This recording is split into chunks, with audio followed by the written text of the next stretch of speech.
अगर कीमियागर हो तो पाकिस्तान की मिट्टी से सोना भी बन सकता है, और ऐसा पाकिस्तान में हो रहा है। पाकिस्तान में डीज़ल बनाया जाता है। एक तो डीज़ल ज़मीन से पैदा होता है। जिस डीज़ल की हम बात कर रहे हैं, ये उस डीज़ल से जो ज़मीन से निकलता है उससे सस्ता भी है और मयार के हवाले से उससे बेहतर भी है। पाकिस्तान में डीज़ल बनाने के कई प्लांट्स लग चुके हैं। एक का हमने भी विज़िट किया, हमारी टीम के साथ साजिद खान साहब भी थे। ये प्लांट शेखपुरा रोड पर है। लाहौर से जाएं मोटरवे से शरकपुर और शरकपुर से फिर शेखपुरा 7-8 किलोमीटर के बाद ये प्लांट आ जाता है। बायोटेक इसका नाम है। इसमें सवैलम जैदी साहब मैनेजर एडमिनिस्ट्रेशन हैं, मैनेजर सिक्योरिटी हैं, इसके साथ साथ मैनेजर लॉजिस्टिक हैं। वो इस प्लांट को बड़े ज़बरदस्त तरीके से हैंडल करते हैं। इससे पैदावार कितनी होती है? सिर्फ इस एक प्लांट से पैदावार होती है रोज़ाना 100 मीट्रिक टन। 100 मीट्रिक टन, और 1 मीट्रिक टन कितने का होता है? 1 लाख लीटर का। ऐसे आप अंदाज़ा कर लें, 1 लाख लीटर को आप ज़रब दे लें 100 के साथ, इतनी ज़्यादा पैदावार एक प्लांट से होती है। अगर पूरे मुल्क में चंद एक ऐसे प्लांट लग जाएं तो पाकिस्तान डीज़ल में खुद कफील हो सकता है। और इसके रेट्स कितने हो सकते हैं? आजकल डीज़ल की जो कीमत मार्केट में है, जिस रेट पर आप डीज़ल ख़रीदते हैं उससे आधी या शायद उससे भी कम कीमत पर, लेकिन पाकिस्तान में इस डीज़ल को इस्तेमाल करने की इजाज़त नहीं दी जाती। सारे का सारा डीज़ल एक्सपोर्ट कर दिया जाता है। बहरहाल ये भी पाकिस्तान की मईशत के लिए बेहतरीन है। ये डीज़ल बनता कैसे है?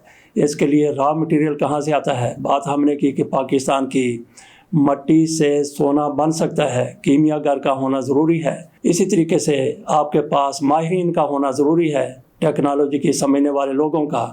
तो वो फिर आपके कचरे से, आपकी उन चीज़ों से जिसको फेंक दिया जाता है, वेस्ट है, जिस वेस्ट की हमने बात की है उससे डीज़ल बन सकता है। बाकी भी बहुत सी वेस्टेज हैं जिनसे बहुत कुछ बन सकता है। बहरहाल डीज़ल कैसे बनता है तमीद आपके सामने हमने रखी है। सवैलम जैदी साहब पाकिस्तान के एक मारूफ ब्रॉडकास्टर, रेडियो पाकिस्तान के डायरेक्टर जनरल हैं। मिसाक हुसैन जैदी साहब उनके साहबजादे हैं। आर्मी एविएशन में सवैलम जैदी साहब मेजर थे, वहाँ से इन्होंने रिटायरमेंट ले ली और उसके बाद फिर ये इस प्लांट को देख रहे हैं। इसके अलावा भी ये और बहुत सी चीज़ों को देख रहे हैं। इस प्लांट में 750 मज़दूर हैं। आपके सामने हम ये भी रखेंगे आखिर में जाकर कि अगर आप ये कारोबार करना चाहते हैं तो आपके पास कितना सरमाया होना चाहिए। बहुत ज़्यादा सरमाए की ज़रूरत नहीं है, बल्कि इसके लिए सिर्फ इतने पैसों की ज़रूरत है जितना एक MNA अपना इंतखाब जीतने पर पाकिस्तान में लगा देता है। हमने बताया कि सवैलम जैदी साहब आर्मी एविएशन से मेजर रिटायर्ड हैं। यहाँ पे इनके साथ हमद साहब भी होते हैं। वो सारे प्लांट की एज ए होल मैनेजमेंट करते हैं। अब आपके सामने रखते हैं कि ये वेस्टेज कहाँ से आती है।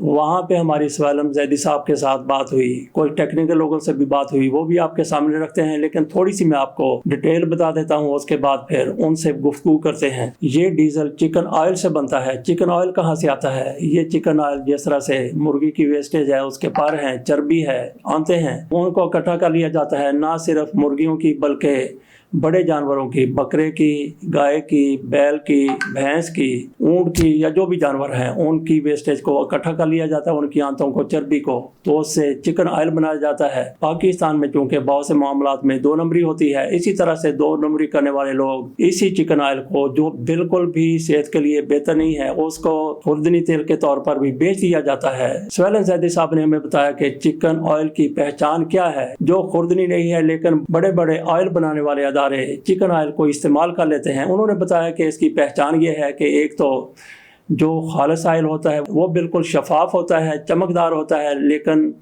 इसका रंग थोड़ा सा गदला होता है। गदला हमने इसलिए इसको कहा है कि इसकी खसूसियात भी गदली ही होती हैं, इसलिए ये ट्रांसपेरेंट नहीं होता, शफाफ नहीं होता, थोड़ा सा इसका रंग डार्क होता है। जबकि जो खुर्दनी ऑयल है, जो असल ऑयल है, जो जेन्युइन ऑयल है, उसका कलर बिल्कुल शफाफ होता है, उसमें किसी किस्म की कोई डार्कनेस नहीं होती। इसके साथ ये भी इसकी खसूसियत है कि जब आप इसको ज़ुबान पर रखते हैं तो इसमें थोड़ा सा कसैलापन होता है, जबकि जो असल ऑयल है उसमें किसी किस्म का कोई कसैलापन नहीं होता, बल्कि वो थोड़ा सा जायके में बेहतर होता है। इस प्लांट में 750 लोग काम करते हैं। इनकी रहाइश का और खुराक का बंदोबस्त अदारे की तरफ से किया जाता है। ना सिर्फ ये कि अपने वर्कर्स का ये अदारा ख्याल रखता है, बल्कि इस प्लांट के बिल्कुल सामने आगोश के नाम से एक अदारा भी कायम किया गया है, जिसमें इस इलाके के या दूर दराज से उन बच्चों को दीनी तालीम दी जाती है जिनके वसाइल कम होते हैं, या ज़्यादातर जो यतीम होते हैं, मस्कीन होते हैं, जिनका कोई वाली वारिस नहीं होता। ये डीज़ल आम डीज़ल की तरह इस्तेमाल होता है, लेकिन इसकी थोड़ी सी खसूसियतों से बेहतर ये है कि एक तो इसकी माइलेज उससे बेहतर है, दूसरा ये इतनी जल्दी आग नहीं पकड़ता जिस तरह से आम डीजल या ऑयल आग पकड़ लेते हैं। बाकी हमने वेस्टेज की बात की कि चिकन ऑयल वेस्टेज से बनता है और फिर चिकन ऑयल से डीजल बनता है। इसी तरह से इस प्लांट में भी बहुत सी वेस्टेज होती है। यहाँ पे कोयला भी इस्तेमाल होता है, दीगर चीज़ें भी इस्तेमाल होती हैं, लेकिन उनके वेस्टेज को भी ज़ाया नहीं किया जाता। सोहेल जैदी साहब ये यकीनी बनाते हैं कि जो भी कोयले की वेस्टेज है उससे भर्ती डाल दी जाए। इस प्लांट के अंदर जो बड़ी मेन शाहरा बनी हुई है वो इसी वेस्टेज से, कोयले की वेस्टेज से बनाई गई है। और तारकुल लुक जिसको कहते हैं, जहाँ पे इस्तेमाल होती है, उसकी जो वेस्टेज है वो भी इसी में इस्तेमाल होती है। तो ये एक मजबूत सड़क बन जाती है, शाहरा बन जाती है। इसके साथ साथ इसी प्लांट में भर्ती डालने के लिए भी, जगह को ऊंचा करने के लिए भी यही वेस्टेज इस्तेमाल की जाती है। बाकी हमने बात की कि अगर आप ये कारोबार करना चाहते हैं तो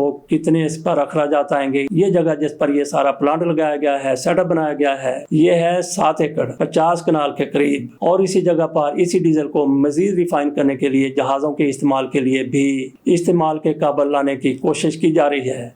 उसके लिए शायद थोड़ा सा और एरिया चाहिए होगा। हमने सोहेल ज़ादी साहब से पूछा कि अंदाज़न ज़रा बताइए कि इस पर कितने अखराजात आ सकते हैं, तो उन्होंने बताया कि 30 से 35 करोड़ रुपया। तो नाजरीन, जिस प्लांट से आपको रोज़ाना 100 मीट्रिक टन डीजल दस्तयाब हो, उस पर इतने अखराजात कोई बहुत ज़्यादा नहीं है। अब आते हैं सोहेल ज़ादी साहब की तरफ, उनसे पूरी तफसील सुनते हैं इस प्लांट के बारे में। सर, इसमें हम लोग करते ये हैं कि सबसे पहले जो है वो इसका रॉ मटेरियल आता है।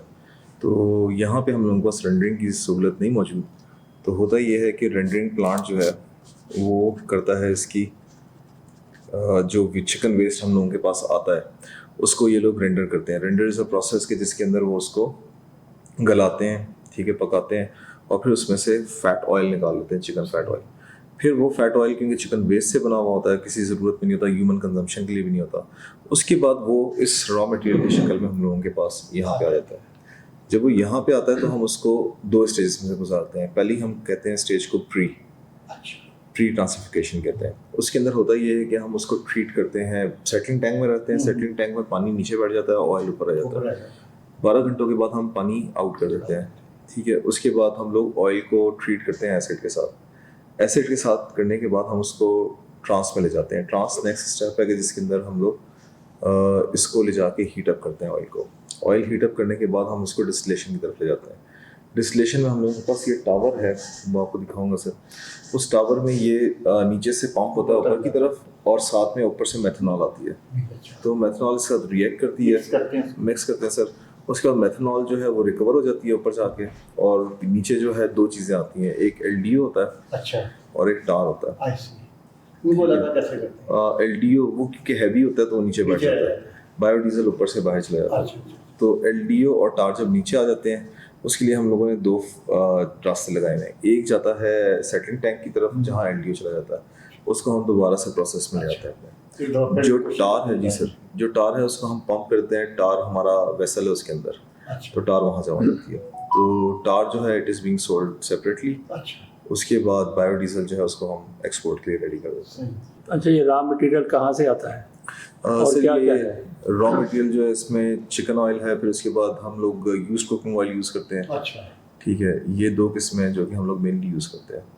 उसके बाद चिकन ऑयल ये कहाँ से? सर, चिकन ऑयल जो है यहाँ पे रेंडरिंग यूनिट्स लगे हुए हैं, पूरे मुल्क में लगे हुए हैं। फैसलाबाद में है, फिर उसके बाद यहाँ शेखुपुरा में 2-3 लगे हुए हैं, फिर उसके बाद मुल्तान में लगे हुए हैं, फिर रवात में लगे हुए हैं, फिर उसके बाद हत्तार में लगे हुए हैं। ये चिकन ऑयल जो आपने बताया, इसका रॉ मटेरियल कौन सा है? इसका रॉ मटेरियल चिकन वेस्ट, आंतें, स्किन, पर, मुर्गियों के, जो सर कसाई की दुकान के ऊपर हम पीछे छोड़ देते हैं ना जी, जी हाँ, जी हाँ। उसका सर छोड़ ये तो है कि हम एक तो हो गया ना चिकन का, तो बाकी जानवरों के वो भी इस्तेमाल होते नहीं होते। सर असल में बड़े जानवरों की जो हाइट वगैरह है वो तो इस्तेमाल नहीं हो सकती, जो उसकी हाइट है उसका चमड़ा बन जाता है।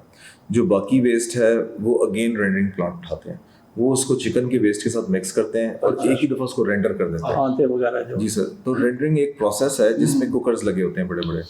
पहले वो उसको वॉश करते हैं, जो वेस्ट मटेरियल कलेक्ट करते हैं ना कसाइयों से, बेसिकली इसका ये होता है कसाइयों से कलेक्शन पॉइंट पे जाता है, वो कलेक्शन पॉइंट से उसके बाद रेंडरिंग प्लांट वाले बाय कर लेते हैं या ठेका हुआ होता है इनका। बिल्कुल। तो वो रेंडरिंग प्लांट पे चला जाता है, वहाँ पे वो उसको कुकर्स में डालते हैं, पहले वॉश करते हैं फिर कुकर्स में डालते हैं, फिर उसके बाद उसका जो सॉलिड वेस्ट होता है ना उसको वो साइड पे करके जो मुर्गियों की फीड होती है उसमें इस्तेमाल कर देते हैं, जो ऑयल होता है वो फिर हमें आ जाता है। अच्छा, ये पाकिस्तान में कितने ऐसे प्लांट होंगे? पाकिस्तान में अभी तक तो 2 हैं मेन जो काम कर रहे हैं। अच्छा। मेन जो काम कर रहे हैं। अच्छा, पर डे यहाँ पे आपने कितनी बताई प्रोडक्शन है इसकी? सर पर डे यहाँ पे तकरीबन 100 मीट्रिक टन। Metric ton. अच्छा, तो ये एक्सपोर्ट हो जाता है पाकिस्तान में? सारा एक्सपोर्ट होता है पाकिस्तान में हो सकता है। असल में पाकिस्तान में कि हमारे पास वो नहीं है, नॉलेज थोड़ी सी कम है, हम इसको ये समझते हैं कि जी ये मिक्सिंग है, हालांकि ये ब्लेंडिंग है। अच्छा, ये फर्क है, बहुत बड़ा फर्क है सर दोनों। अच्छा, आम गाड़ियों में इस्तेमाल हो सकता है पाकिस्तान बिल्कुल में? सर, आम गाड़ी में इसकी एक रेशियो है 20% आप ये डालें, 30% ये डालें, बाकी फॉसिल फ्यूल मिक्स करें और चला। यहाँ पे हम लोगों की जितनी इन्वेस्टमेंट है ना वो यहाँ पे फिर सामने आप देखेंगे आगोश। अच्छा। ये यतीम बच्चों के लिए बनाया हुआ है। यहाँ से आपको निकल के ना सामने दिखाऊंगा। हमारी जो वेलफेयर है वो हम सारी वहाँ दे देते हैं, although it is run by a local, लेकिन हम उनको सारी वेलफेयर के फंड्स हम लोग दे देते हैं। फिर उसके बाद ये है कि जितने यहाँ मजदूर हैं और जितने यहाँ पे काम कर रहे हैं तो फ्रॉम टाइम टू टाइम हम उनको करते रहते हैं। सर असल में लोग बहुत कुछ कर रहे हैं। आप इंडिया जाए ना तो इंडिया के अंदर फार्मर्स ने अपने प्लांट्स बनाए, लेकिन इसके अंदर ना सबसे इम्पोर्टेंट चीज़ जो है क्वालिटी मेंटेनेंस है। क्वालिटी एश्योरेंस सबसे इम्पोर्टेंट है, बिकॉज आपने एक चीज़ को एक्सपोर्ट करना है। सही, तो उसका जो आपके बायर है वो उस वक्त आपसे लेगा जब वो उसकी रिक्वायरमेंट को मीट करता है, स्टैंडर्ड मीट करेगा। Standard is EN 14214। अब उस स्टैंडर्ड को अगर मीट नहीं करता तो he is not going to buy. फिर सेबोल्ड जो है ना वो इसके टेस्ट कंडक्ट करती है, तो ये जाते हैं सारे के सारे सेबोल्ड सैंपल्स जो हैं, सेबोल्ड जो इधर है अपना रोटरडम में, उसको जाते हैं टेस्ट। ठीक है, वो एक टेस्ट है वर्थ अराउंड 12 लाख 13 लाख का वो एक टेस्ट है, सिर्फ वन टेस्ट, इतनी ज़्यादा। उसके बाद बायर आपसे लेता है चीज़। उस सर्टिफिकेशन के बाद उसके बाद कि जी बाकी सेबोल्ड, बिल्कुल सेबोल्ड जो है आके ना आपका कंटेनर सील करती है। अच्छा। कि इसके बाद इसमें तो कुछ निकलेगा नहीं। फिर जब वो शिपमेंट जानी होती है तो फिर सेबोल्ड का बंदा भी आता है। अच्छा। और बायर को पता होता है, तो सेबोल्ड वाला आके सील खोलता है कि हाँ जी सील इज इंटैक्ट, मैं खोल रहा हूँ। उसके बाद जो है फिर माल लोड होता है और वो जाता है। हमारे यहाँ तो लोग भूल जाएंगे बिल्कुल, कस्टमर लगेगा ये हमारी सब कुछ है। असल में कस्टम को पता भी नहीं है कि क्या चीज़ है क्या नहीं। पाकिस्तान में शोर ही नहीं है, और उन्हें दिया भी नहीं गया कि क्या ऑल्दो ये एग्जिस्ट करता है HS कोड में, लेकिन बट इन लोगों को कुछ पता ही नहीं है।